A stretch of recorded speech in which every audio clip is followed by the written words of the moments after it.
Sa isang ilang sa dakong silangan, nandoon ko natagpuan ang isang hiwaga, gayak ay kamuhan ng isang tahanang nooy naging pahingahan ng hikahos kong diwa.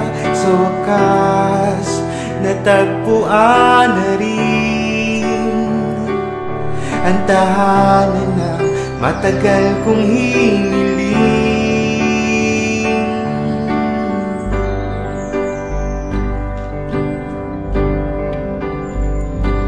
Dito'y sampagitan sa paghinding kasuyo, agos ng kaliwan sa batis ng iyong puso. Mga payo mo't aral ay bawid at mga nipang bubong ng kababaang loob na dakila, hindi ipagpapalit sa palasyo na walang ang pag-ibig. Natatangi ka, O Diyos na buhay, kinupkop mo ako sa iyong bahay. Panginoon ka, Jesus na gabay, hinango mo ako sa pagkahandusay. Ngayon'y pagtitiis, ang kaagapay ay bigayang tunay.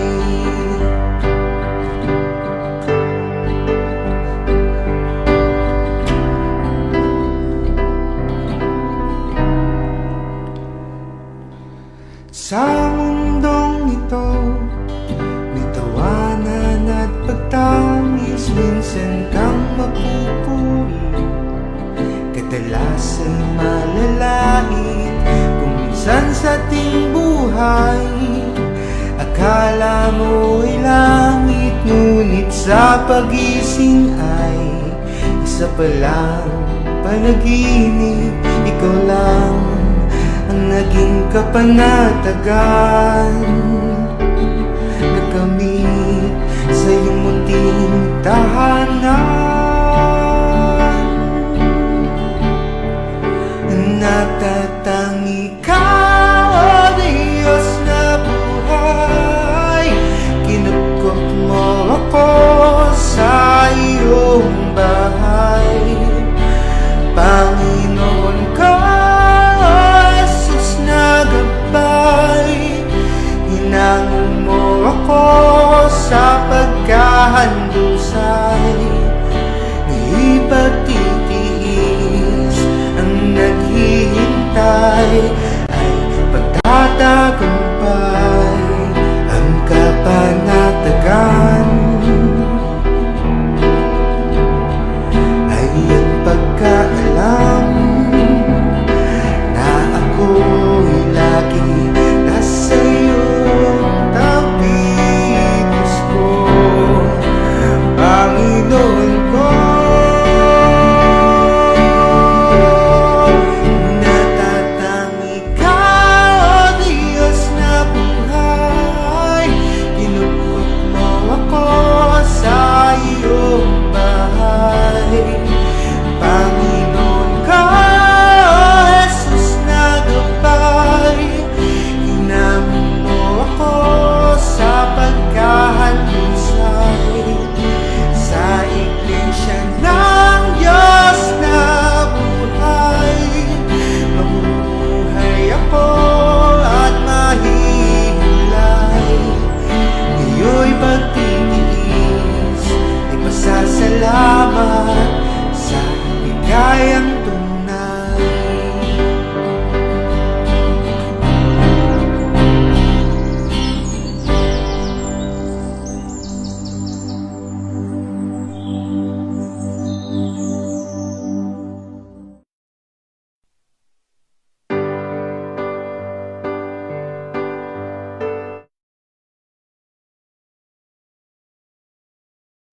Gandang umaga po sa ating lahat.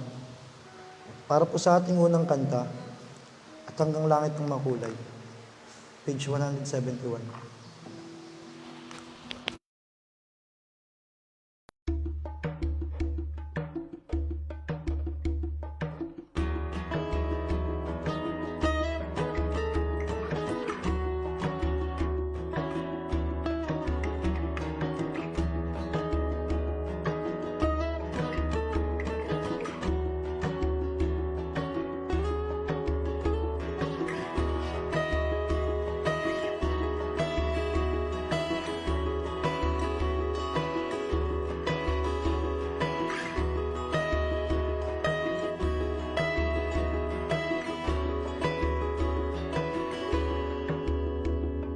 Samot-saring kaganapan ang nagaganap sa mundo, na kung minsan ay tila ba hindi na pagkaraniwang ito.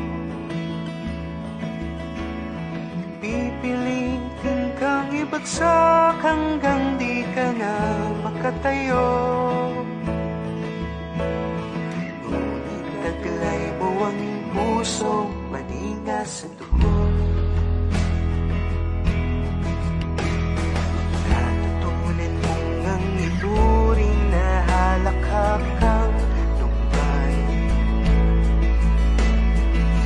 Huwag nga ang iyong sarili ng gising sa buhay. At habang kalasag ng aral ay nasa'yo, ang iyong mo ay magiging himig sa Diyos.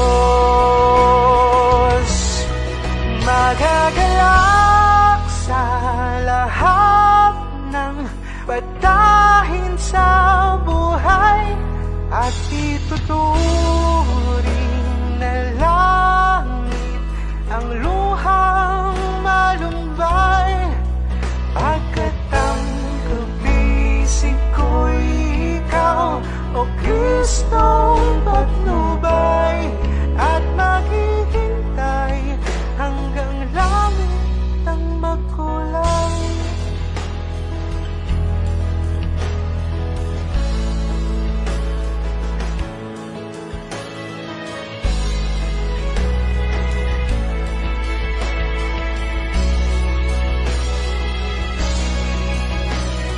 Hirap, lungkot at tiisin, luha, pagluluksan, panindim, galit, sakit at batahin, sa langit mapapawirin.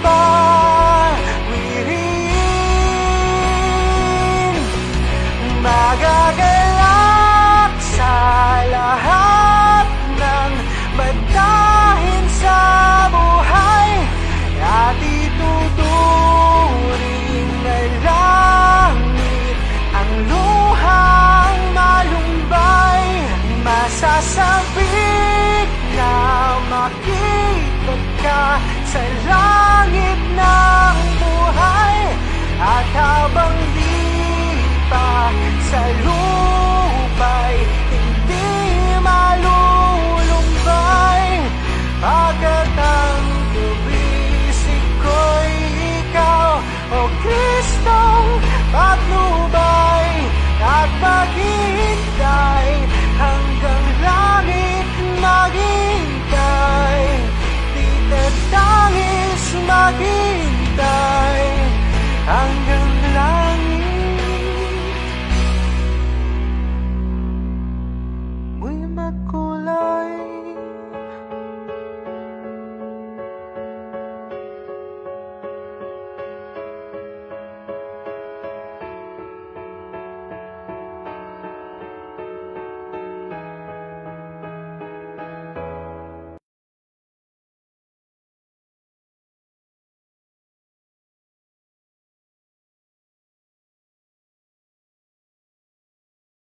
One God and Father of all,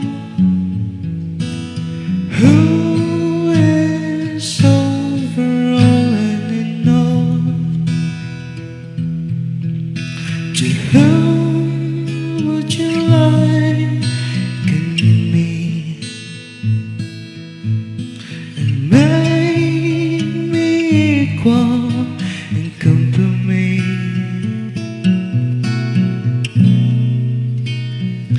That we will be alike.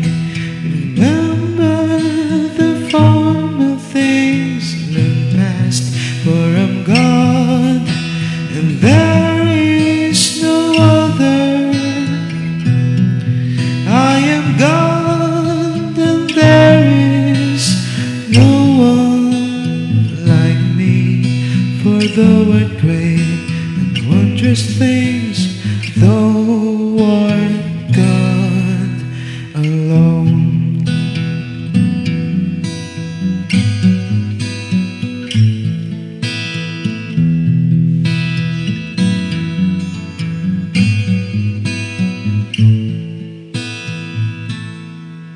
To whom then will you liken me, that I would be his equal, says the Holy One, that we will be alike. Remember the former things, learn past, for I'm God and there is no other. I am God and there is no one like me. For thou art great and wondrous things, thou art God alone. Thou art God alone.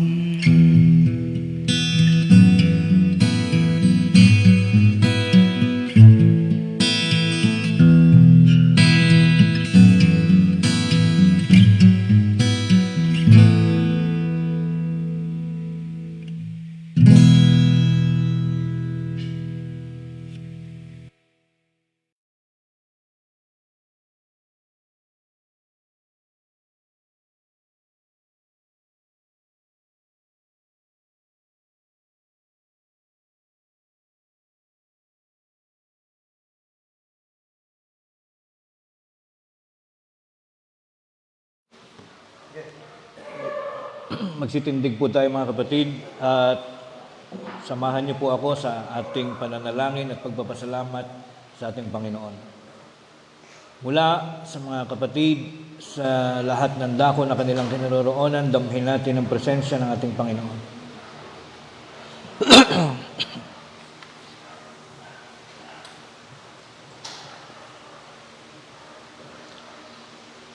Panginoon naming Diyos, Amang makapangyarihan sa lahat, sa mga oras na ito na iyong ibinigay sa amin upang kami ay muling magkasama-sama sa pamamagitan ng aming mga layunin, magkakalayo man ang aming mga dakong kinaroroonan, ay nagkakaisa at napipisan ang aming mga loob at mga tibukin ng aming mga puso, na sa mga sandaling ito ay kami ay nagpapahayag ng aming mga pagpuri at dakilang pasasalamat sa iyo, alang-alang sa mga bilang ng iyong mga kagandahang loob na walang sawa mong ipinararating, minamarapat na maging kaparaanan ng iyong pag-alalay sa amin sa lahat ng mga araw na nagdaraan sa aming buhay. Salamat po, Amang Diyos, sa pananatili ng aming mga hininga, ng aming mga hiram na buhay, na mula noon hanggang sa pagkakataong ito ay tinataglay pa rin ng bawat isa sa amin. Sa pamamagitan ng iyong mga pahintulot at ng iyong mga pag-alalay, at sa lahat ng mga butil na mga pagpapala na amin pong kinakasangkapan sa araw-araw upang mapanatili ang aming mga masisiglang mga kalusugan at mga kalagayan. Salamat po sa mga bagay na ito, Panginoon.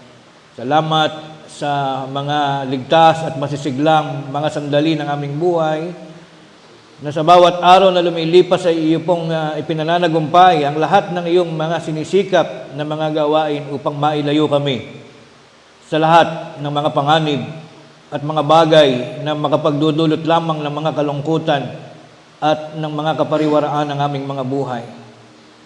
Amang banal, mga abang kaluluwa kami na ngayon ay nananalig at dumadalangin sa iyo pong banal na kalagayan. Sapagkat wala kaming sapat na mga pag-aari dito sa aming buhay na maaari po naming maiganting bayad sa lahat ng iyong mga kabanalan.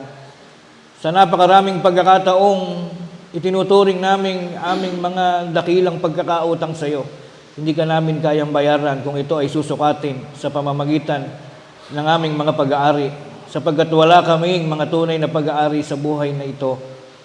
Sapagkat maging ang aming mga hininga at mga pagkakataon na kinakasangkapan ay pawang nagmumula lamang sa iyong dakilang kapahintulutan. Marapatin mo, Ama, na sa pamamagitan ng ganitong mga pagkakataon, sa mga oras at sandali ng aming mga pakikipagkatipon, na siya mo pong inilalaan, siya mong iniutos upang aming pahalagahan, na sa tuwing nagsisimula ang isang bagong linggo, araw ng isang linggong araw na iyo pong ipahiram sa amin, kami po ay inuutusan mong maging bahagi ng isang dakilang pagkakatipon. Marapatin mo, Ama, na sa ganitong mga kaparaanan, sa tuwing hinahanap mo kami sa mga araw ng aming mga pagsamba, ay nakagagawa kami ng mga pagsisikap at ng mga paglalaan ng aming mga lakas at ng aming mga sandali na anuman ang aming mga ginagawa, saang dako man kami pumaparoon, ay nakalilikha kami ng mga kaparaanan upang ang araw na ito ay maging mahalaga para sa amin, araw ng pananambahan, bilang araw din ng pasasalamat namin sa iyo pong dakilang pangalan. Ama naming Diyos na makapangyarihan sa lahat, sa banal na araw na ito, hindi lamang kami nagsisikap upang kami iyo pong matanaw at kilalanin kung sino-sino pa sa amin ang lubos na nagbibigay pa rin ng pagpapahalaga sa laging paglalaan ng aming mga oras upang kami ay patuloy mong matanaw, kundi ito rin ay mahalagang pagkakataon upang muli ay isuko namin sa iyong dakilang kalagayan ang aming mga pagkataong loob, ang aming mga kaluluwa. Ang buo naming katauhan at kalooban, Panginoon, ay muli naming binubuksan sa iyong mga mata sa mga pagkakataong ito. Naririto at buong lugod, buong karangalan na ipinatatanaw namin sa iyo, Panginoon, dito sa mga kasulatang natatala sa aming mga kaluluwa, sa aming mga lihim na mga kalooban, ay iyo pong natunghayan ang mga mahuhusay na mga kasaysayan na naging bahagi ng aming mga pagsisikap sa lahat ng mga araw na lumipas. Buong pagmamalaki namin ay pinakikita sa iyo, Panginoon, ang bahagi ng aming mga talambuhay na nagsasaysay ng aming mga paggalang at pagbibigay halaga sa lahat ng mga mahuhusay na sandali ng aming buhay, na kung saan ay amin pong ginagampanan ng mas mararaming mga mabubuting mga bagay. Sapagkat sa amin pong mga abang pagkakataon, hindi kami tunay na nagiging napakamatwid sa iyong mga mata. Marami pa rin ang mga pagkakataon ng aming mga buhay na nagiging bahagi pa rin kami ng mga pagkakamali, mga karupukan, sapagkat yan din ang nilalaman ng isa sa iyo pong kasulatan na tunay na dito sa sanglibutan, dito sa lupa ay walang sino mang taong matuwid na kailan pa man ay hindi nagkakasala. Ang mga bahaging ito ng aming mga kapalaran, Panginoon, ang siyang nagiging bahagi rin ng aming mga pananalangin sa iyo, na sa aming mga pagsisikap sa araw-araw kung kami man ay nagpapahalaga sa lahat ng mga paggawa ng mabuti, idinadalangin din namin sa iyo ang mga pagkakataong kami ay nagiging sangkot din naman sa mga pagkakasala. Nawa ay lingapin mo kami, Panginoon, sa mga panahong ito. Alisin mo po sana sa aming mga sarili ang mga bahid dungis ng mga karupukan na siyang nagdudulot ng kapintasan sa aming mga abang kapalaran. Lagi mo po sana kaming lilingapin ng iyong dakilang pag-ibig at ng iyong mga pagpapatawad upang ang ganitong mga bagay na aming pong nakakamtan sa tuwing kami nakikipagkaisa sa mga araw ng mga pananambahan ay magagamit naman naming pananggalang sa mga malulungkot na mga kapalaran. Ito'y magagamit namin na pag-asa na kaming lahat ay manatili pa rin maging karapat-dapat na tawaging mga anak mo sa loob ng iyong munting iglesia, na ang aming mga pangarap ay hindi nawawala, hindi po nagmamaliw, na sa mga dakong huli ng aming mga buhay, sa pagpaparating mo at pagpapakita ng iyong mga hudyat at ng iyong banal na pagpapala, kaming lahat ay mangangarap na sa araw na iyon kami haharap sa iyo upang tumanggap ng pangako mo pong buhay na walang hanggan. Ama naming Diyos na makapangyarihan sa lahat, dalangin namin ang mga mabubuting kaantasan ng mga katayuan at kalusugan ng sangkalahatan po ng aming mga minamahal na mga kapatiran mula sa dakong ito, tagos sa lahat ng mga bansa na kanilang mga kinaroroonan, mga bayan, mga lokal at mga sambahayan na ngayon po'y nakikipagkaisa sa amin. At sa araw na ito'y gaganap din ang kanilang mga kaparaanan ng kanilang mga pananambahan. Lingapin mo po sana kaming lahat, Panginoon, mula sa mga batang sanggol, mga kabataan, mga magulang, at mga katandaan at mga ministro, mga tagapangaral sa gitna ng iyong bayan, ay lingapin mo kami, Panginoon, at sa tuwin ay iyong patnubayan, lalong-lalo na ang mga kapatiran namin na hindi man namin maisa-isa. Silang lahat na may mga karamdaman sa mga pagkakataong ito ay bigyan mo ng pamamatnubay, Panginoon, at bigyan kalakasan mo ang kanilang mga pangatawan sa pamamagitan ng iyong mga dakilang himala at kapangyarihan.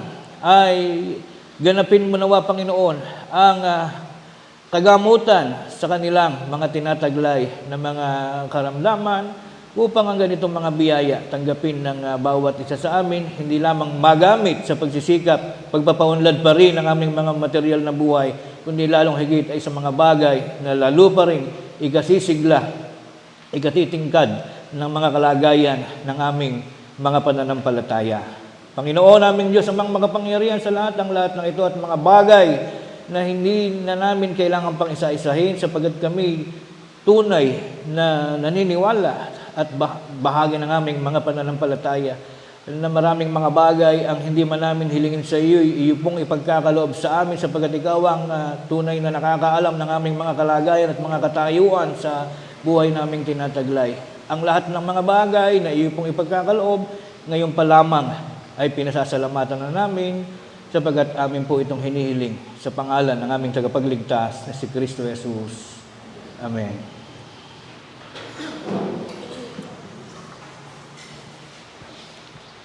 Good morning at mapayapang araw ang aking pong pagbati sa ating lahat, mga kapatid, mula sa lokal dito sa Sampaloc, San Rafael, Bulacan, at gayon din sa lahat po ng ating mga kapatid na ngayon ay nakapanunghay, coming from overseas, yung mga nasa ibang bansa po. Payapang araw o gabi po sa inyong lahat, sa inyong mga kinaroroonan, sa mga kapatid natin, mga mangangaral sa iba't ibang mga lokal. Pinabati ko rin ang mga kapatid natin sa Parañaque City, sa Taguig, sa Talanay po, at mga kapatid natin sa Tarlac, Nueva Ecija, na maya-maya din magsasagawa sila ng pananambahan, ngunit yung iba ay nanonood na po sa atin. Maligayang araw ng pananambahan po sa ating lahat. At bibigyan daan ko po ang lakip na pasasalamat ng isa sa ating minamahal na kapatid mula sa lokal ng San Isidro, Batangas.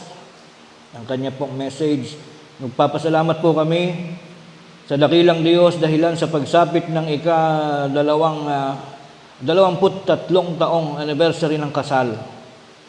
at sa patuloy na mga pagpapala sa aming buong pamilya. Mga nagpapasalamat sa kapatid na Richard at Sister Noraline Reyes at ng kanyang buong pamilya mula sa lokal ng San Isidro. Meron ba Brad Brian?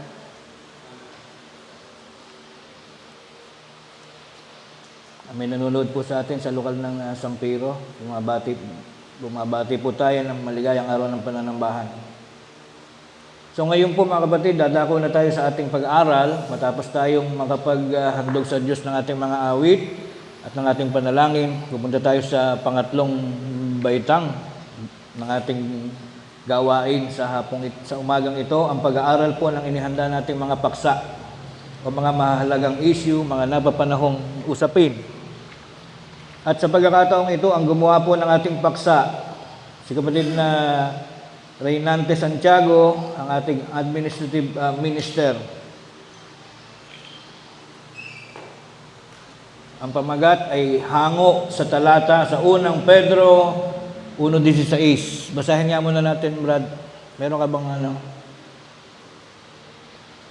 Unang Pedro 1:16. Yung ating slide.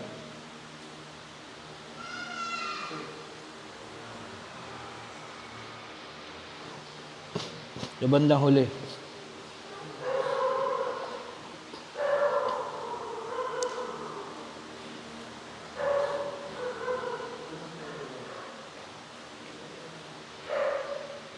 Yan.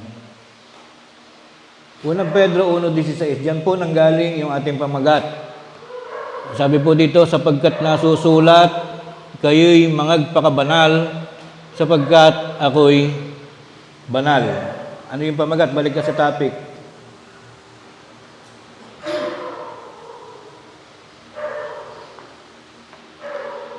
Ang pamagat po, kayo'y mangagpakabanal sapagkat ako'y banal. Mula sa unang Pedro 1:16. So, ang ating pag-aaralan ay ang naging pamumuhay o kultura ng tao dito sa lupa. Alam naman po natin, ang kalagayan ng tao sa lupa, mayroon tayong kapasidad na sundin kung ano ang ating nararamdaman.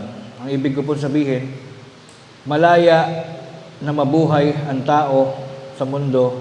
Kung gusto mo lang may relihiyon, pwede. Kung gusto mo lang wala, pwede rin. Pero base po sa katutubong kwento ng buhay, kung ang pagbabatayan ay ang banal na kasulatan, iniuutos po pala ng Diyos originally, katutubo, na ang tungkulin ng tao na nabubuhay sa lupa ay kinakailangan tayong magpakabanal. Oo nga't pwedeng mabuhay ka ng kahit na, sabi nga ng iba, using the layman's term, nabubuhay ng pagago. Sabi ng iba, yung pawaldas, yung walang istorya ang buhay. Maraming tao ang nabubuhay lang ng walang kaplano-plano. Ang batas po pala sa Biblia, base po sa kasulatan, sapagkat nasusulat, sabi po sa unang Pedro 1:16, sapagkat nasusulat kayo magpakabanal. So dito po, iikot yung ating pag-aaral. Very timely. Kasi minsan naalala ko sa isa naming seminar, yung pagkakaiba daw ng doing the right thing at doing what is right. Pagka sa unang pakinig, parang parehas lang, di ba? Doing the right thing, doing what is right. Parang magkamuka. Yung isa ang Tagalog, paggawa ng tama sa isang bagay, doing the right thing. Yung isa naman, doing what is right, paggawa ng kung ano ang tama. Alam niyo pagkakaiba nun, doing the right thing, ano ang tamang paraan ng pagnanakaw? Huwag kang papakita. Pagnanakaw is a bad thing, pero meron tamang paraan ng pagnanakaw. Siguraduhin mong wala makakakita sa iyo, makukulong ka. Ano ang tamang paraan ng pagpatay ng tao? And that is a bad act. Masama yung pagpatay ng tao, pero may tamang pagpatay ng tao. Siguraduhin mo ring malinis ang pagkakagawa mo. So, hindi ko sinabing doing the right thing ay lagi ng banal o lagi ng tama yung ginagawa. may mga taong gumagawa ng tama sa isang gawaing masama. Ano ang tamang paggawa ng corruption? Corruption is a bad actuation of man. Pero may tamang paraan ng paggawa ng corruption. Siguraduhin mong malinis ang iyong paggawa. So, that is doing the right thing. Yung another one, doing what is right. Yun po yung pagbabanal. Pagganap ng lahat ng bagay na tama. Yun yung inuutos ng Diyos. Kayo magpakabanal, let us do what is right. Kaya ang English ng pagpapakabanal, yung pagiging righteous. When you look up the meaning of in the dictionary or yung English translation ng pagbabanal, yung pagiging righteous, pagpili sa kung ano yung tama. Kaya po sinabing napapanahon, mga kapatid, sabagat bumasa naman tayo ng talata na napapanood niyo ba ngayon sa bagay wala ng TV? Usong-uso ngayon sa Facebook. Yung pagkukumpara, ano daw ang tama? Yung diskarte o diploma. Napapanood niyo yun? Kasi may kinalaman yan sa mabilis na pagyaman, pag-unlad ng buhay. Ano daw ang mabilis magpayaman sa tao? Diskarte o diploma. Very timely yan sa ating topic na pagbabanal. Ang mga tao ngayon, mga kapatid, sabagat mga bata yung nag-uusap, hindi nila alam yung panahon ng Kastila, pangit yung salitang diskarte. Kailangan pala, pag nag-aaral ka, wag kang pabigla-bigla. Meron yan tinatawag na sa English ay etymology. Ano ibig sabihin ng etymology? Mga pinagmulan, mga pinaghanguan ng salita. Bibigyan ko kayo ng learning kung bakit hindi magandang salita yung diskarte.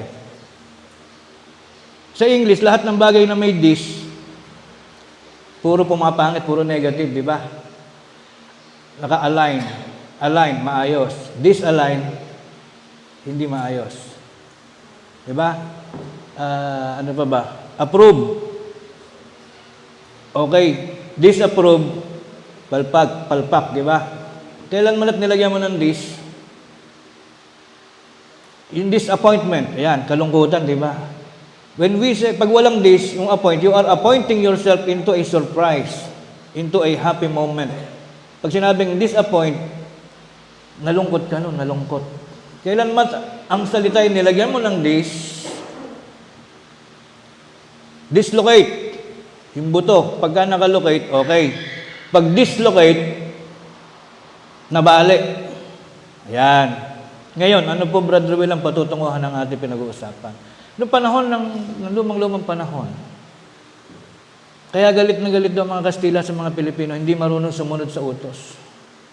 La Filipinos vicioso descartar. Ayan, ibig sabihin, descarte. Ibig sabihin pala ng descarte, hindi sumusunod sa batas. Pag tinignan nyo sa Google yung meaning ng carte, it is an Italian and Portuguese word na nalipat sa Espanyol. Ibig sabihin ng carte is menu. Meron ka ba dyan, Brada, yung sinend ko sa'yo? Menu. Pag sinabing menu, ang alam nating menu sa restaurant, di ba? Map or menu, yung carte. Kaya ginagamit sa restaurant yung menu because that is the place or the paper where you can read the rules. Pag sinabing menu, yan ay menu ng buhay, listahan,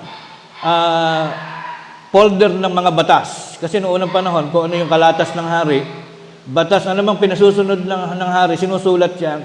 Kaya sinabi, menu is the set of rules. Di ba pag umorder kayo sa Jollibee, para wag kayong mahirapan, nilalagay sila sa combo meal. Combo A, understood na yun, may 1 piece chicken, may 1 rice, may small french fries, merong ano pa, ganang combo. Pero pag nag-separate order ka ng chicken, sasabihin ng waiter, ay a la carte po, a la carte. Ibig sabihin ng a la carte, minsan di natin alam kung anong meaning. We will go back to the menu. Going back to the menu, titingnan mo kung ano price ng single price fried chicken. Pagka pala hindi kasama sa combo, mas mahal. Kaya pag sinabi, a la carte po, ibig sabihin nun, hindi siya kasama sa combo. So what is carte? menu of life. Pag sinabing diskarte, you are doing something that is out or beyond the rules. Hindi sumusunod sa batas. Mga taksil sa pag-uusap. Bigyan ko kayo ng sample. Wala ka naman pera. Pero ba't tayo nagkaulang? Dumiskarte ako. Hindi ka naman nagtatrabaho Paano ka nagkapera? Dumiskarte ako. Ano ginawa mo? Ba't ka nakabiling ulam? Ninakaw ko yung manok ni Pedro. Kailan mat ginagamit yung diskarte, mas malamang-lamang yung kabalbalan. Paano ka nakakuha ng pera ng pantubos sa anak mo sa ospital? Ano ginawa mo? Dumiskarte ako. Ibig sabihin diskarte, mas malamang-lamang doon palihim mga pangit na bagay yung ginawa.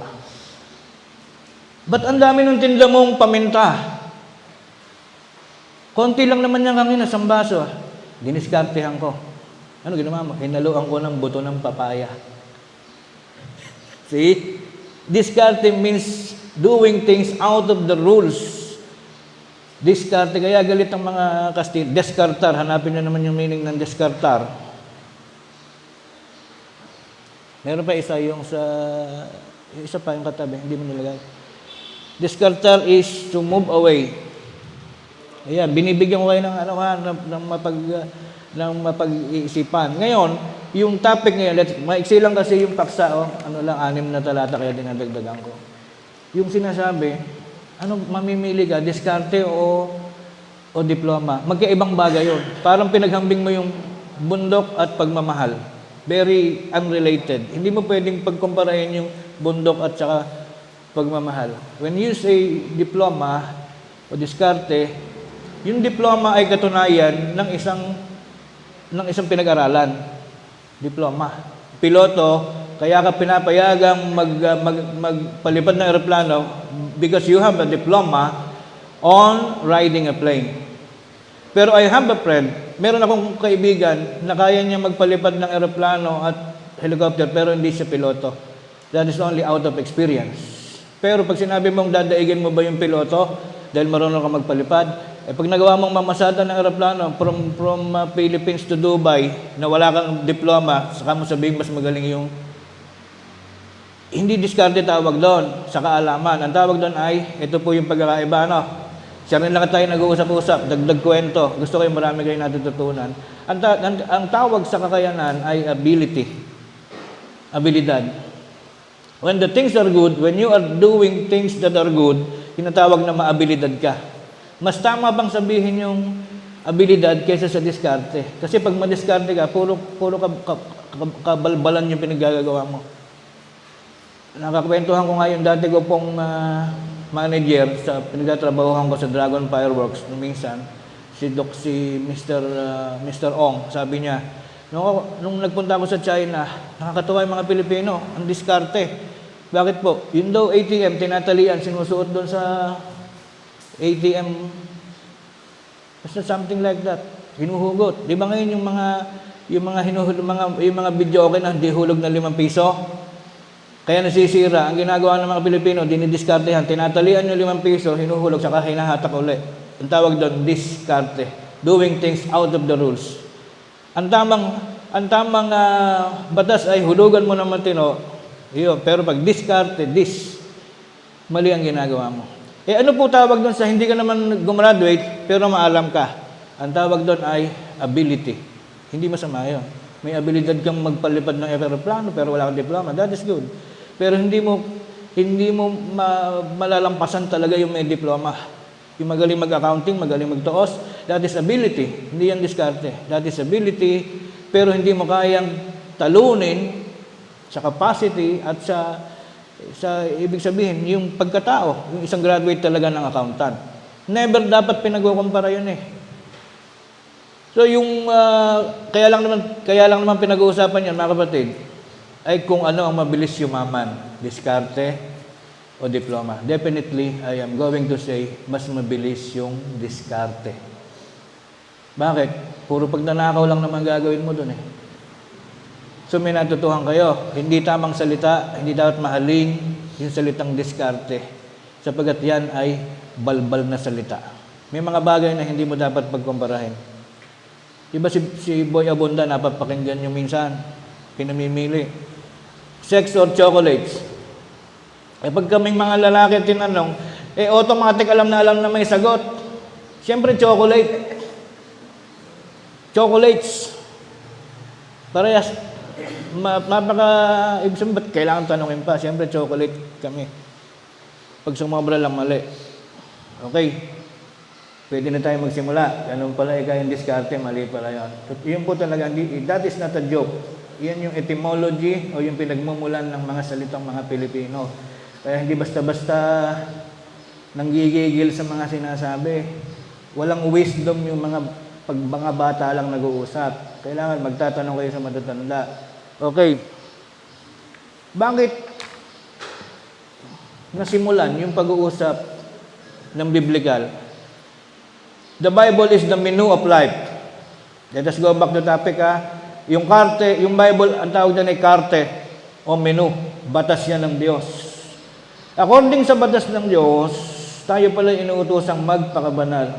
We are obliged to do the right thing. Gawin mo, to do what is right pala. Gagawin natin yung mahusay na bagay. Huwag kang basta diskarte ng diskarte. Ano yung diskarte sa relihiyon? May batas ng iglesia, pag 6 na buwan na hindi sumasamba, tatanggalin sa lista. Ang gagawin ng madiskarting miyembro, pag nakakalimang buwan na, sasamba na. Hindi nga naman matatanggal. Ang tawag doon, diskarte. Kabalbalang gawa. O diba? Yung iba, pag yung mag-aabulo yan didiskarte, lalabas, sasabay ng ihi. Tawag doon, diskarte.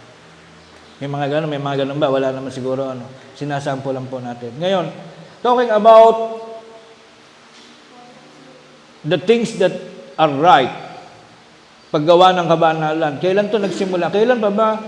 Kailan pinlano ng Diyos na tayong mga tao, mula pa lang nung ipinanganak, pinapangarap na ng Diyos na gayahin siya na banal. Pakinggan natin, Genesis 1:26, dito po nagsimula. Kaunti lang po ito, 8 talata lang. Nakadalawa na tayo.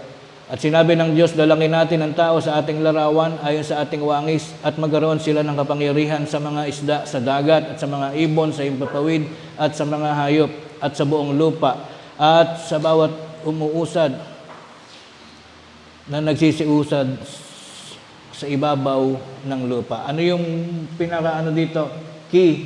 Keyword. Ayon sa ating wangis. Nung planuhin niya na gagawa ng tao, sabi niya sa kausap niya, which is ang paliwanag natin, si Kristo yung kausap. Pareha silang spirit. Si Kristo ay verb. Ano ba yung verb? Salita. Diba? Yung Diyos Ama ay spirit din. They do not have the physical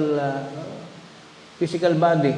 Wala sila. Ang sabi nila, lalangin natin ang tao sa ating larawan ayon sa ating wangis. Kaya sabi ng mga pilosopo, kaya pala tayo ginawang ganito, may paa, may tenga, may ilong, kasi kawangis natin ang Diyos. Ibig sabihin, ang Diyos may paa din, may bibig din, mayroon ding dila. Mali po. Sapagat sabi naman sa ibang talata, ang Diyos ay kailanman na hindi nagpakita sa tao, boses lang siya, nakikipag-interaction sa tao, boses lang. Ba't sinabing wangis? Ang iwinawangis pala ay yung pagiging banal. Hindi tayo magkamukha, may paa tayo, meron tayong physical, pero ang Diyos ay walang physical. Saan tayo nagkamukha? Sa pagiging banal. Ang pangarap ng Diyos, kayo magpakabanal. Kaya inutos, magpakabanal naman kayo. Kayo ay nilikha namin na ayon sa aming wangis. Ibig sabihin, banal kami. Sino yung kami? Ang Diyos Ama at saka si Kristo. Ang pangarap nila sa atin, magpakabanal din kayo. Ba't kailangan tayong utusan? Kasi hindi naman tayo nilalang na banal agad The same thing na hindi tayo nilalang na masama agad. Tayo ngayon na magdidesisyon sa buhay natin habang tayo tumatanda na ano ba pipiliin mong landas? Ikaw ba ay magiging banal? Ikaw ba ay according to the cart or according to the discard? Kaya di ba uso sa English din nakalagay yung discard? Ganun doon din nagmula yun. Disregard, ibig sabihin, pagbabaliwala. Ikaw ba yung taong mabubuhay ka lang na binabaliwala mo yung menu of life o yung kautusan. Diyan po nagsimula yon. Sa pangarap po ng Diyos, sa pagpaplano pa lang ng paglikha ng tao, ang gusto na ng Diyos ay gayahin natin ang Diyos kawangi sa pagiging banal. Ano po ang katunayan na sa pagbabago ng panahon, yung pong mga taong nabuhay, sinusunod ang batas ng lumang tipan hanggang sa inabutan. Pagbaba po kasi ng Kristo, nung siya 33 years old, humanap siya ng mga apostol po. Alam niyo po yung istorya na yun, nangaral sila. Naguguluhan yung mga tao na nakikinig. Sabi nila, bago na naman itong batas na to. Sabagat nung before nangaral si Kristo at ang 12 apostol, iba ang batas. Ang batas noon ay batas pa ni Moises. Topic po natin yan some 3 weeks ago. Alam niyo po yan. Kaya naguguluhan yung mga tao noon. Kanina bang batas ang susundin natin? Yung kay Moises o yung dito? Kaya ang ginawa ni Kristo, ginamot niya yung mga tao ng sumusunod sa batas ni Moises saka yung bago niyang batas. Sabi niya, pisanin na lang natin yung mga batas. Sa dami-dami ng batas na naituro dito sa lupa, maguguluhan lang kayo. Sabi ni Kristo, ito na lang ang batas na gawin niyo, magkaroon kayo ng pag-ibig. Kaya diyan nangyari na nagkasundo yung tao ng unang panahon, yung inabutan ng batas ni Moises, at yung dinatnan ng batas ni Kristo, nagkasundo sila, tinanggal yung pader ng pagkakahiwalay. Ganito ang istorya, Efeso 2:13 hanggang 15. Kasi iba-iba ang batas na sinusunod ng tao noon. Datapot ngayon kay Kristo Jesus, kayo na noong panahon ay nalalayo, ay inilalapit sa dugo ni Kristo. Kasi biglang dumating si Kristo. Definitely, iba ang batas noon. Iba batas ni Duterte, biglang dumating si BBM, so naguguluhan yung tao. Ano ba talaga susundin? Ganun yun. 2:14. Sapagat siya ang ating kapayapaan na kanyang pinag-isaan dalawa. Ano yung dalawa? Dalawang regime. Panahon ng lumang tipan at ngayon ay panahon ng bagong tipan. Naguguluhan yung mga tao. Anong batas ba susundin natin? Hanggang ngayon naman, di ba? Yung mga Metodista, ang sinusunod pa rin, batas ni Moises. Yung mga Sabadista, batas pa rin ni Moises. Paano hindi sila sumusunod sa gusto ni Kristo? So ano sabi, pinag-isa yung dalawa, giniba ang pader na sa gitna na nagpapahiwalay. Ano po yung pader na nagpapahiwalay sa tao? Yung set of rules. Yung karte. Pag dinisregard mo yun, hihiwalay ka. Ngayon, tinanggal ni Kristo yung pader, magsimulaan niya tayo ng bago. Ito na yung bagong batas. Yun, yung bagong daan. Yung mga dating daan, hindi sila sumusunod sa batas. Dati pa rin yung gusto nila. Binago na nga ni Kristo eh. Kaya lahat nung nasa dating daan, mali po yun. Next, 15. Na inalis ang pagkakaalit sa pamamagitan ng kanyang laman, yung laman ni Kristo. Before siya dumating, nagkakagalit ang tao. Nagkakagalit. Batas ni Moises, at meron siyang bagong batas ngayon. Ang ginawa niya sa pamamagitan ng kanyang laman, na inialay niya, diba, para matapos na yung araw-araw, nagtuturo sila, tinapos na niya. Naganap na yung pagkakapako sa kanya sa krus. Papanig na siya sa kanyang ama. Ano ibig sabihin? Sa pamamagitan ng kanyang laman, kahit kautusan na may mga batas at ang palatuntunan, mga palatuntunan ni Moises yan, ang dami-daming bawal kumain ng ganito, bawal kumain ng ganyan, wag mong ililitaw ang kahubaran ng ganito, ganyan, ang dami-dami mong batas. Sa Levitico, yun yung tinatawag na palatuntunan. Kahit kautusan na may mga batas at palatuntunan, upang sa dalawa, sino yung dalawa? Yung lumang tipan at ang bagong tipan, yung mga taong sumusunod pa dati sa dating tipan at tayo na nasa bagong panahon ay pag-iisahin. Binibigyan ng pag-asa para magkaisa. At sa dalawa ay lalangin sa kanyang sarili ang isang taong bago. Sa ganito'y ginagawa ang kapayapaan. Sino yung taong bago? Yun yung mga taong ngayon sa iglesia. Tayo po yung taong bago. Noong araw, ang batas mo sinusunod, puro kabalbalan. Wala kang pagtino sa iyong ginagawa sa buhay. Sumasamba sa kung saan. Kaya nga sabi ng Diyos, huwag kayong sasamba sa mga larawang inanyuan. And then yung mga tao, ayaw tumino. Hinusunod pa rin yung mga dating mga patakaran, mga pagsamba sa Baal. Alam niyo yung panahon ni Moises, kaya galit na galit ang Diyos noon, yung mga tao sumasamba sa mga torong ginto. Pag gusto nila magpasalamat, ang sinasamba nila Diyos ang Baal. Ngayon, ang mga Pilipino, humans nowadays are very creative. Ginandahan lang yung poon, hindi na Diyos-Diyosan. Tinangusan lang yung ilong, hinabaan ang buhok, magandang tingnan. Para sa kanila, pag daw maganda yung kahoy na sinasamba, hindi raw yung Diyos-Diyosan. That is very stupid. Maganda man ang poon o pangit na poon, parehas siyang Diyos-Diyosan, mga kapatid. Eh yung mga Pilipino, pag tinanong mo, Diyos-Diyosan ba tawag? Ay, hindi ang ganda naman ni Virgin Mary, tingnan mo nga, That is not the real Virgin Mary. That is still considered as a statue. Statue. Pag estatwa, Diyos-Diyosan yun. Eh, ganyan po ang kultura ng tao. Pag maganda, hindi na Diyos-Diyosan. Ang Diyos-Diyosan daw, yung panahon daw ni Baal, na yung pangit na, yung nakakita ko yun ng poste na yung parang mukhang multo, yun daw ang Diyos-Diyosan. So, mali yun. So, ano yung ating topic? Tayo po ay mga kinukonsider o tinatawag na mga taong bago. Bakit? Kailan mababago ang tao? Pag mula sa maling tradisyon, mula sa maling batas, iiwanan mo yung maling batas, magpapakabanal ka, you are going to do the things that are right, hahanapin mo kung ano yung sinasabi sa Biblia at willing kang sumunod, therefore, ang tawag sa iyo isang taong bago. Bakit taong bago? Dati, balbal ka eh. Dati, puro ka lang diskarte. Nagkakapera ka ng puro kabalbalan.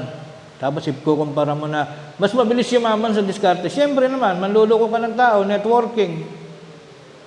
Diba ngayon, ako ay kumikita ng milyon. Wala namang maipakitang, ngayon nakakatuwa yung, ewan ko lang, baka kaya ang dami ng ganun sa wall ko dahil puro yun na sinusundan ko. Bisa maghanap ka ng batya na binebenta. Mula ngayon hanggang susunod na araw, puro batya yung lumalabas doon sa Facebook eh. So ganun po, Next. Ano ba nangyari matapos na pangarapin ng Diyos na magkaroon ng mga taong bago dito sa lupa? Kaya inuutosang maging banal. Mayroon po bang hula sa Biblia na nangangarap talaga ang Diyos ng mga taong kalimutan ng mga dating palatuntunan at sumunod ngayon sa batas? Maging masunurin. Isaiah 43:7. Bawat tinatawag sa aking pangalan at siyaong aking nilikha ay sa aking kaluwalhatian. Ibig sabihin, maluluwalhati ang Diyos, matutuwa ang Diyos kapag ang tao ay tinatawag sa kanyang pangalan. Ibig sabihin, meron palang taong nabubuhay sa mundo na hindi tinatawag sa pangalan ng Diyos. Mga kapatid, hindi pala komod igay pinanganak sa mundo, anak ka na ng Diyos. Mali. Sabagat kaya ka lang masasama sa anak ng Diyos kapag tinatawag ka under the name of God. Gets po natin. Maraming tao nabubuhay sa mundo, billions of them, pero hindi lahat ng tao ay tinatawag sa pangalan ng Diyos. Bakit? Nasusulat di ba Bawat tinatawag sa aking pangalan. And talking about philosophically, meron palang taong hindi tinatawag. Yes, definitely. Dahil sinabi dyan, bawat tinatawag sa aking pangalan. Siyempre, merong wala. Paano masasabing tinatawag ka sa pangalan ng Diyos? Sunod natin ang pag-aaral. Roma 9:25 hanggang 26. Gaya naman ng sinasabi niya sa aklat ni Oseas, tatawagin kong aking bayan na hindi ko dating bayan. Sabi nung iba, sabi nung nagtitinda ng isda sa jeep, huwag kayong magagalit sa religion, lahat tayo mahal ng Diyos. Lahat tayo, iba-iba man ang religion natin, pero isang Diyos lang ang sinasamba natin. Maganda makinig pag sa matanda ka makikinig. Masarap paniwalaan kapag sa tao ka makikinig. Sa matandang tagapagbenta ng isda. Pero pag sa Biblia mo tinanong, Bible, may tatanong po ako O ano yun? Lahat ba ng bayan sa mundo ay mahal ng Diyos? Hindi.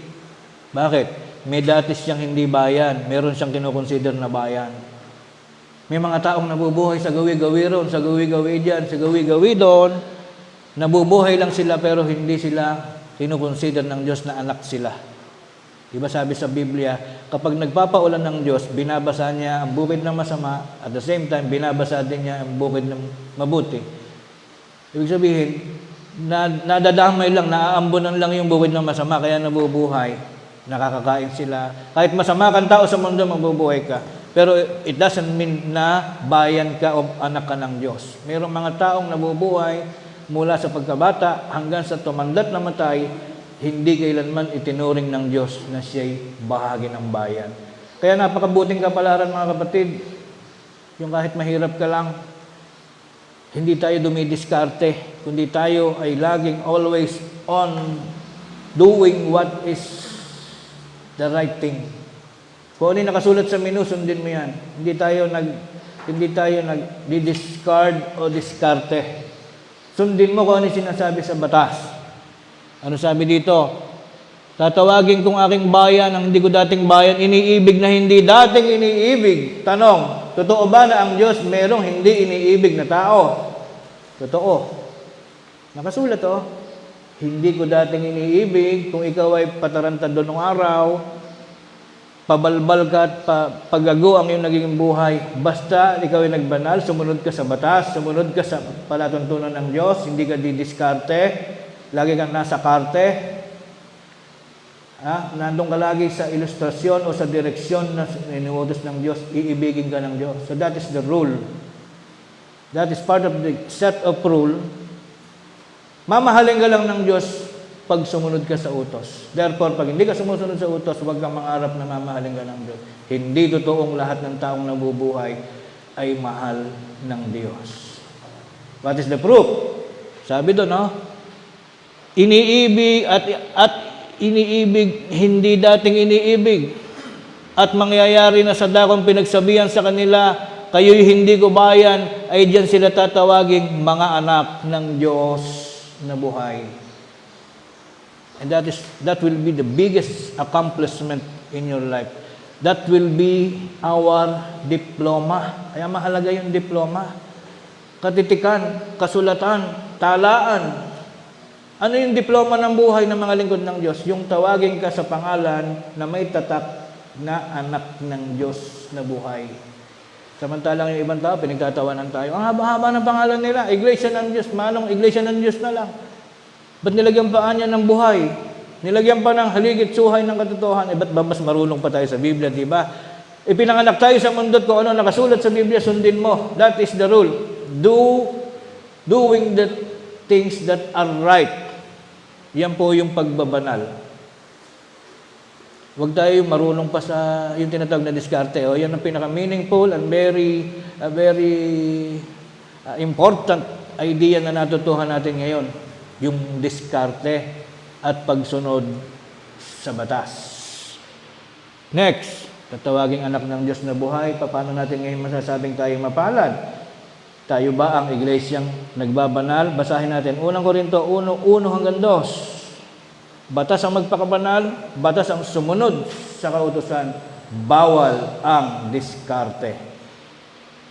Si Pablo na tinawag na maging apostol ni Jesucristo sa pamamagitan ng kalooban ng Diyos, si Sostenes na ating kapatid, saan sila nagsama-sama?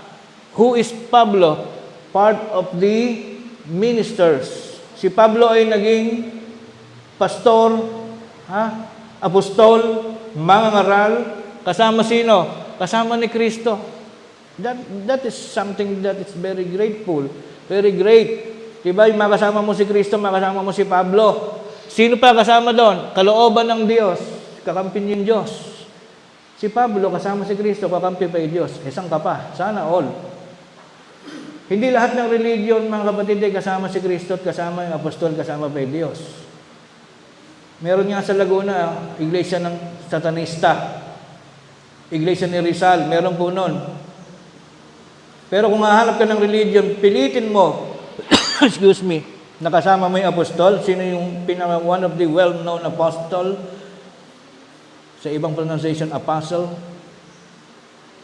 Si Pablo. Hanapin mo kung nasan si Pablo. Nandun din si Kristo. Nandun din ang Diyos. Saan nandun? Sa iglesia ng Diyos. Doon pa lang, nakakatuwa na. May pahimagas na. may pahimanting. Tawag palatandaan. Yung iba mahilig sa mga paghanap ng palatandaan, bibili ng kalabaw. Kaya dati bata na ako, 9 years old ako, grade 3. Sinamahan ko yung lolo ko na natutulog siya. May gumising, Tata Ablino, ando na po yung bibili ng kalabaw. Pagdating namin doon sa bukid, yung bibili ng kalabaw, lagi naman pintas ng pintas. Tandaan po natin, nakasulat din sa Biblia. Pinipintasan, kapag bibili, pag siya na magbebenta, ay gumaganda na yung binebenta. So sabi nung bibili ng kalabaw, hindi po pantay ang puyo doon sa ari. Dapat daw pala, yung puyo ng kalabaw sa ibabaw, kapantay ng ari, paglalaki. Meron sila yung ibang mga mananabong, titingnan yung mga manok na, ano tawag doon? May palatandaan sila, may tawag doon eh. Kinikilatis. Ang ginawa ng kapatid na Abilino, salita na sila, may 3 ahente, puro pintas, maigsi daw ang sungay, kasi lalaki yung kalabaw eh. Maigsi daw sungay, hindi rin magiging magandang kalakian, magiging ganyan-ganyan. Salita siya ng salita, umalis, umuwi. Natulog. Sabi niya, puro pintas pala yung kalabaw ko. Mainam na yung may pintas kesa sa wala kayong mapintasan. Parang gano'n. Not exactly the exact word. Ibig sabihin ng lolo, mainam ako kahit na may pintas, may kalabaw. Yun yung ibang tao, walang kalabaw, walang mapintasan. Mas matimbang pa rin yung may kalabaw. Ang ibig ko sabihin mga kapatid, ito, nakikita na natin yung mga pahimanting yung mga kilatis, ano po. Kung meron kang relihiyon, kilatisin mo. Malapit ka na ba sa katamaan? Kapag ang pangalan ng iglesia may nakalagay sa una, Iglesia ng Diyos, malapit-lapit ka na. Baka ang pangalan ng religion mo wala Iglesia ng Diyos, lumayo-layo ka dyan. Diskarte lang yung ginagawa mo. That is out of the rule. Ang tama sa Biblia, sabi, si Sostenes, si Pablo, si Jesucristo at ang Diyos, si Sostenes na kapatid, ibig sabihin, lahat ng kapatiran nagsama-sama saan? Sa Iglesia ng Diyos. Na nung panahon na yun ay, nung kinikwento yan, nung masama si Pablo, nandun sa lokal ng Corinto. Doon sila nagsasama-sama, nagse-celebrate sila doon ng pasalamat sa lokal ng Corinto. Sino yung, ba't ang daming tao doon? Ay, yan yung mga Iglesia ng Diyos na nasa Corinto. Mahalaga ang pangalan ng iglesia ng unang panahon pa, Iglesia ng Diyos na. Ewan nga ba natin pagdating dito sa kanayunan o sa modernisasyon, kailangan pa magbago ng pangalan. And that is their problem. Problema nila yon. Tayong matitino, hindi tayo marunong dumiskarte, susundin natin yung batas. We are going to do what is written, what is in the menu, what is in the karte. Yan ang susundin natin. Iglesia ng Diyos hanggang sa tayo mamatay. Sa makatwid bagay sa mga pinapaging banal kay Kristo Jesus. Kaya naduktong ngayon yung kay Kristo Jesus. Hindi pwede yung Iglesia ng Diyos lang. Kailangan kaduktong yung kay Kristo Jesus. Na tinatawag na magbanal, kasama ng lahat ng mga nagsisitawag sa bawat dako sa pangalan ng ating Panginoong sa Kristo na kanila at ating Panginoon. Tayo po yan mga kapatid. Kaya ngayon, hindi na kayo magtatawa na, ba't haba ng pangalan natin? Saang patakaran o saang balabal ng dyaryo kinuhaan niyo yung pangalan na yung hindi lang masabi ng mga kapwa natin pero sila yung nagtatawa. Sapagat very rare, madalang na makita mo ang isang chapel na may pangalang nuknukan ng haba. Para sa kanila, tayo'y katatawanan. Pero according to the cart, according to the menu of life na susulat sa Biblia, Iglesia ng Diyos na buhay. Unang Timoteo 3:15. Let us see what is written, what is in the cart. Ngunit kung ako'y magluwat na mahabang panahon ay upang malaman mo kung paano ang dapat sa mga tao na ugaliin nila sa bahay ng Diyos na siyang Iglesia ng Diyos na buhay, haligi at suhay ng katotohanan. Yan yung nakasulat sa menu, sa karte.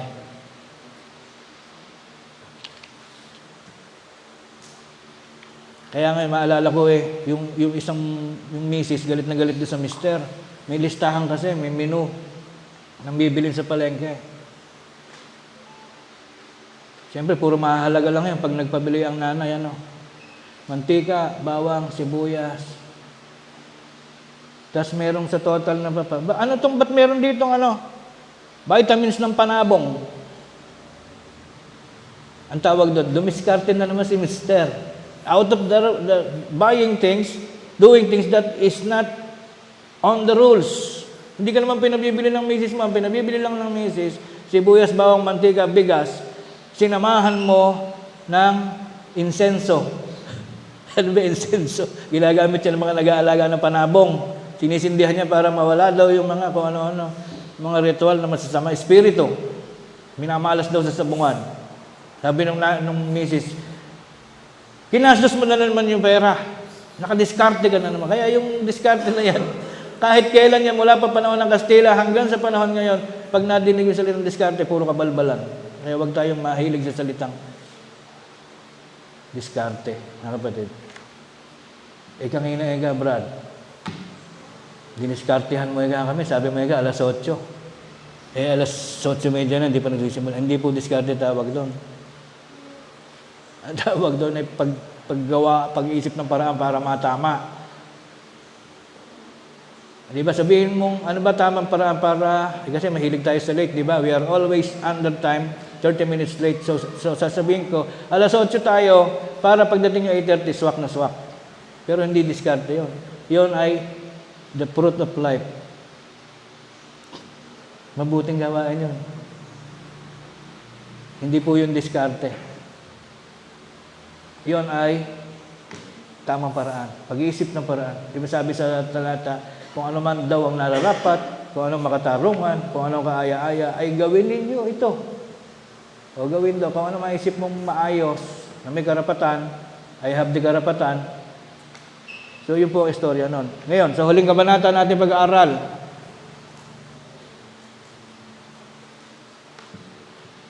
bakit inuutos ng Diyos na tayo magbanal? Bakit gusto niya na tayo magbanal? Hindi ka obrang pupunta sa langit nang hindi ka banal. Ito sagot, sapagkat gusto niya na maging kawangis niya tayo. Efeso 4:24. At kayo magbihis na bagong pagkatao. Ibig sabihin, kung dati pagkatao mo, palpak, mahilig ka sa diskarte, hubarin mo yon. Magbago ka, sumunod ka sa batas, na ayon sa Diyos ay nilalang sa katwiran at sa kabanalan ng katotohanan. Matagal na nating narinig yung salitang katotohanan. Akala natin kung ano lang yung katotohanan. Ang katotohanan ay paggawa ng kung ano yung bagay na totoo. Pag sinabi, sa totoong buhay ba, ano ba talaga ang Diyos? Pwede ba ang Diyos na lagyan ng bulaklak? Yung sa totoong buhay? Siyempre hindi. Paano mo malalagyan ng bulaklak yung ang Diyos ay Espiritu? Then lalaglag lang yung bulaklak mo doon. Kaya mga tao, mga kapatid, sa paligid-ligid natin, marami pa rin tao ang gumagawa ng bagay na wala sa menu o wala sa katotohanan. Ang sabi dito, magbihis kayo ng bagong pagkatao. There are no other things that we can do para tumino ang buhay natin maliban sa hubarin mo yung dati mong ugali, hubarin mo yung dati mong maling relihiyon, hubarin mo yung dati mong pagkatao at magsusuot ka ng damit na naayon sa katwiran, sa kabanalan ng katotohanan. Hindi papasa sa Diyos yung paggawa ng wala sa batas. Yung disarrange. Sa babae man, di ba, alam niyo yung tawag pag sumasakit ang puson pag may regla? Dysmenorrhea. Nung panahon wala kang, di ba, pagka masaya ang babae, okay, panatag, ang ganda, positive. Pag may dysmenorrhea, ang pangit ng feelings. Kaya kahit kailan masanggot yung di ba? Pumapangit ang sitwasyon. Next. Kaya utos na magpakabanal. Unang Pedro, 1:16, binasa natin kauna-unahan, huwag na natin basahin. Kayo'y magpakabanal. Huling talata, magpakasakdal tayo hanggat makakaya natin. Bagaman, nobody is perfect. Inuutusan tayo magpakabanal, pero siyempre, tanggap ng Diyos na hindi naman tayo ganun ka super banal na kaya, hindi natin kayang gayahin ng Diyos. Sa totoo lang. Ano sabi sa Biblia? Si Kristo kailanman ay hindi nagkasala. Pag gagayahin natin si Kristo at ang Diyos, never mangyayari yon. Yung maka 75% nga lang tayo, okay na eh. Ang ating goal, ang ating, kumbaga sa dartboard yung ginaganon, yung bullseye, huwag na tayong pumasok sa gitnang-gitna eh. Medyo lumapit na lang tayo kasi napaka-imposibleng ma-bullseye mo yun na 100% kang banal. Because of so many experiences, yung ating mga weaknesses, yung ating mga karupukan ang siyang naghahatak sa atin para tayo ay huwag maging 100% na banal. Pero iba pa rin yung nagsisikap kaysa unibis na wala.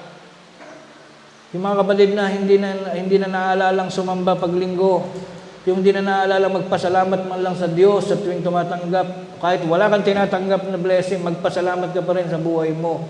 Iba pa rin yung kahit 65% na nagtatry ka magpakabanal kaysa sa 0% na nabubuhay ka lang sa mundong, pampabigat ka lang sa mundo, pampadami ka lang sa umuubos ng bigas at ulam sa mundo, pero wala namang kapararakan, walang kamunasan ang nagiging buhay ng tao kapag hindi tayo marunong man lang magpasalamat sa Diyos. Kaya ang utos, huling talata, magpakasakdal tayo gaya ng Ama, Mateo 5:48.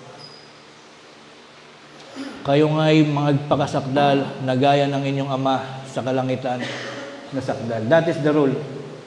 Pero siyempre, mahirap gayahin yun. Ikaw ba, gagayahin mo kabanalan ng Diyos? Mahirap. Pero at least, kaya sinasabi yan, aba, huwag kang mahirati ng puro kain ka lang at puro gastos ng buhay na hindi ka malang marunong umattend sa pagsamba. Yan ay rules lang po yan. Magpakasakdal ka gaya ng Ama. Pero sa totoong buhay, hindi natin gayahin ng Ama. Pero yung makita ka lang na tuwing linggo'y nakikita ng Diyos ang iyong sarili na sumasambat, sumusuko, nananalangin at nagpapasalamat, magandang step na yon para sabihin, ikaw ay nagpapakabanal. Let us consider, let us remember, that is a continuous progress. Yung pagpapakabanal ay may continuity yan. Every day, nagpapakabanal ka. Kaya yung makikita ka ng Diyos na lagi kang present sa pagsamba, that is a good sign na ikaw ay nagpapakabanal. Lumalakad ka sa parang nag-aaral ng estudyante pagka medisina, pagka abugasya. Hindi ka magiging abogado pag hindi ka lumakad sa araw. Ngayon, ang kabanalan natin sa huling buhay pa yon. Ang kabanalan ay diploma. Kailan masasabing ikaw ay banal? Pag namatay na tayo. Right now, while we are still living, kailangan mo pang gumanap, magpaka-banal. Gusto mo banal agad? Bukas patay ka. Kaya ayoko muna masabing banal agad kasi ibig sabihin nun, pag banal ka agad, patay ka na nun. Parang bayani. Walang bayaning buhay. Kailan lang sinasabing bayani o may Medal of Valor na pagkabayani ang isang sundalo kapag namatay na. Ngayon, ang sabi sa atin, magpakabanal. Every day is the day of doing the things that will bring you into a consideration na tatawagin kang banal. At the end, sa punerarya, hindi pa rin. Kasi sa judgment day, sinasabi ni Kristo, ikaw, banal ka, ikaw, balasubas ka, doon ka sa impyerno, ikaw, banal. Sa ano pa yon? Sa judgment day. Ngayon, ang ating kayang gawin ngayon, hindi pa natin masasabi na yung katabi natin ay banal, banal, banal. Puro pa tayo, estudyante ngayon. Kailangan mo sumunod. Pag sinabi ng Diyos, pag linggo, sumamba kayo, gawin mo yon. Dahil hindi mo makukuha yung diploma ng pagiging banal kapag hindi ka sumunod sa batas. Hanggang dito po, mga kapatid, ang ating pinag-aralan, ang pagbabanal ng bawat isa sa atin sa loob ng bahay ng Diyos. Muli, maraming salamat sa lahat po ng mga nanood at nakinig sa araw na ito. Muli po tayong magsitayo at dumalangin sa ating Panginoon.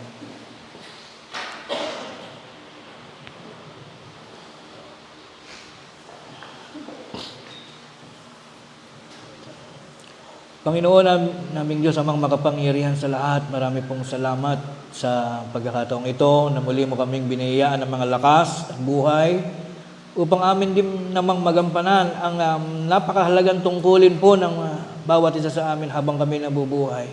Ang kami ay laging maging kasama sa mga pagsisikap, pagganap ng mga pananambahan ng mga tao sa loob po ng iyong munting bayan.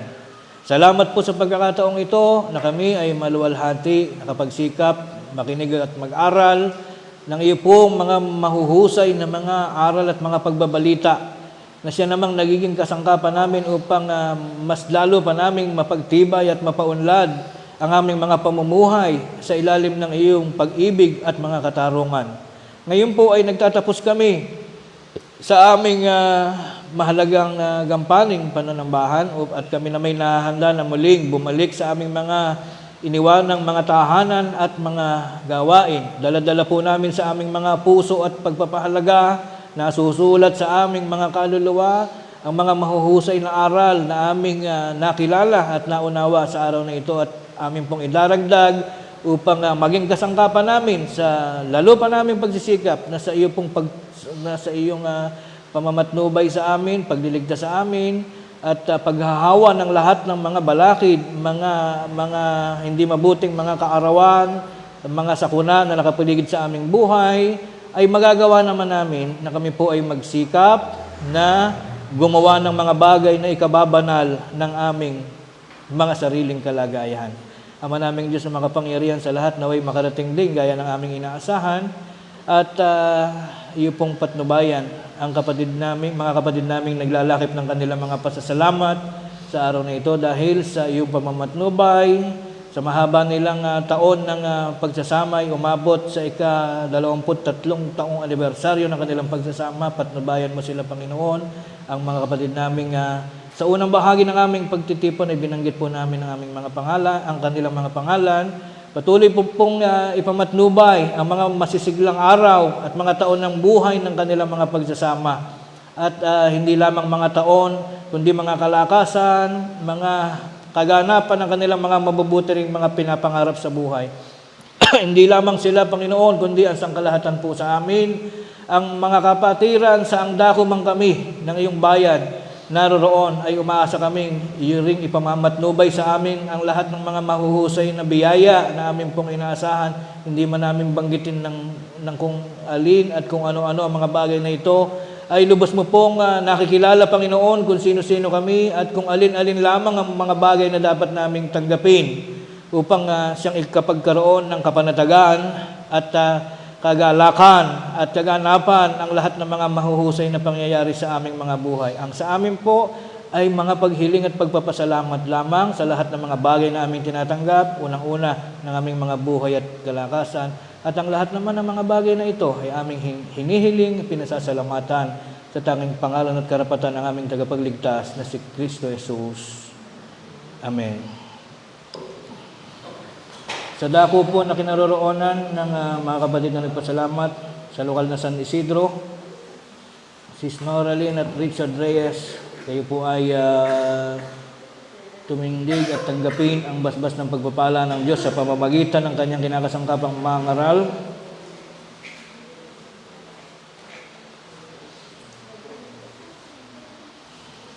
Sa bisa ng karapatang ipinagkatiwala ng Diyos sa kanyang mga ngaral, tanggapin ninyo at nating lahat, tayong lahat mga kapatid, tanggapin natin ang pagpapala ng Diyos na buhay. Pagpalain nawa kayo ng Panginoon at ingatan kayo. Paliwanagin nawa ng Panginoon ang kanyang mukha sa inyo at mahabag sa inyo. Ilingap nawa ng Panginoon ang kanyang mukha sa inyo at bigyan kayo ng kapayapaan. Marami pong salamat. Maaari na kayong maupo. Umawit tayo ng awit ng paghahandog. Narito kami na iyong alipin at na pipisan sa iyong piling, dalangin, awit ay inihain. Sana ay marapati.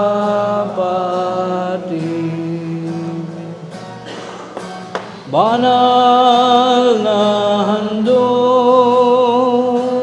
ang tanging alay ng iyong lingkod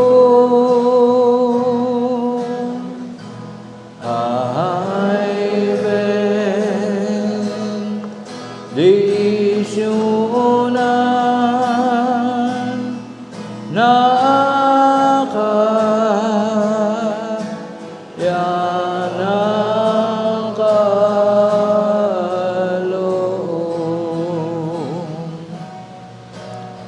Ang handog na ukol sa Espiritu ay tungkulin ng lingkod ni Kristo upang ipahayag ang Ebanghelyo na kanyang ministeryo.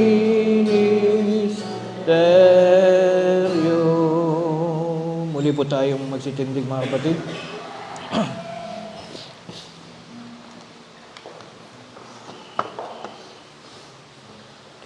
Panginoon naming Diyos, amang makapangyarihan sa lahat, naririto po amang banal, ang isa sa mahalagang bunga ng aming mga tapat na pananampalataya. Narito ang salaping handog na ngayon ay sama-samang itinataguyod ng iyong mga alipin, na bagaman aming nababatid na hindi man ikaw ang siyang tuwirang gagamit ng salaping ito, ito'y aming pa ring inihahandog sa iyo, Panginoon, at tunay na pinapangarap ng iyong munting bayan ng halagang ito ay magsilbing isang samyo nawa na makararating sa iyong dakong sinapupunan upang ito'y maghatid ng karagdagang kapurihan at kaluguran sa banal mo pong pangalan. Iyo po sanang bendisyonan, ipamatnubay mo, Panginoon, sa pamamagitan ng iyong kapangyarihan na ang salaping handog na ito'y maging mabuting kagamitan, kasangkapan ng iyong banal na iglesia upang maitaguyod ang pag-unlad ng mga proyekto nito gaya ng mga pagawain, mga pagtulong sa mga kapatid na mga nauulila, mga pagtulong sa mga kapatid na may mga karamdaman, at ang ilang bahagi rin ng salaping ito'y patuloy na magamit ng iyong mga mangangaral sa mga panahong sila'y naghahatid ng iyong pong mga katwiran at mga aral ng katotohanan na makararating sa lahat ng mga lokal na kinaroroonan ng mga alipin mong mga tagapakinig sa tuwing sumasapit ang mga araw ng mga pananambahan. At ang ilang bahagi pa rin ng salaping ito'y magamit ng iyong iglesia sa mga gampanin na makatatawag pansin pa ng ilan pa naming mga kababayan at mga kaibigan na nahahandang makinig ng iyong mga aral at maganap nawa sa kanilang buhay, na sila ay makasama namin sa loob ng iyong munting bayan, sa iyong iglesia na nananampalataya sa iyong pong dakilang mga aral. Ama naming Diyos na makapangyarihan sa lahat, ang lahat po ng salaping handog na ito ay ganap namin ngayong inihahandog at ipinagkakatiwala sa iyong iglesia sa pamamagitan ng kaalaman ng aming tagapagligtas na si Kristo Jesus. Amen. Awitin natin ang doxologia.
ngayon sa bisa ng karapatang minsang ipinagkatiwala ng Diyos sa kanyang kinakasangkapang mga ngaral, naway tanggapin natin ang walang hanggang pag-ibig ng Diyos amang sumasa mga langit, nawa ang kanyang biyaya at pagliligtas sa pakikilakip ng kanyang banal na Espiritu, ang siyang patuloy pa ring maghari sa ating mga buhay mula ngayon at magpakailan paman. Amen. Marami pong salamat, mga kapatid.